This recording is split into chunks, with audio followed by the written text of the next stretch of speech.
Hay adamlar bir arzudadır mudamiyatlar Allah'ını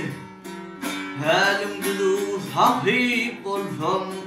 baştan havar bilani Kabe'nin neler devran sürer ol Hudayın halanı Öp helme göre bulur şükreyle vur adamlar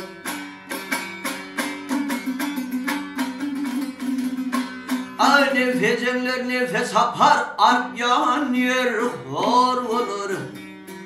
Bahil verip soğullarım Uğra bilen han olur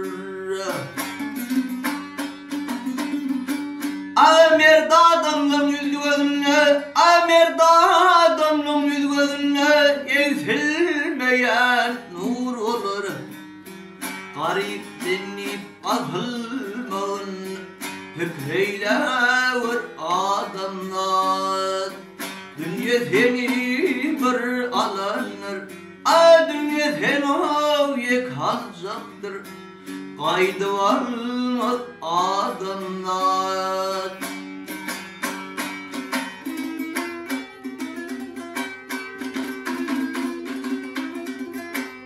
Alhav Kabe neler vazifetine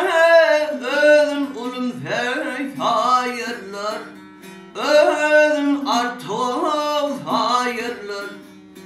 Garip Kur'an ad yanlışın Uluhav ile yayarlar ey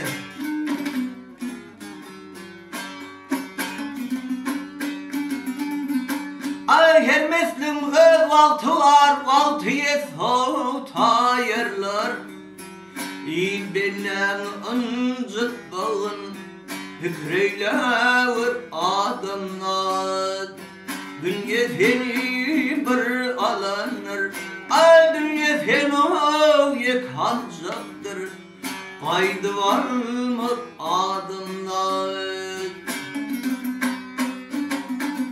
Vah hayal etsem Allah'dan Lolu versem ne dersem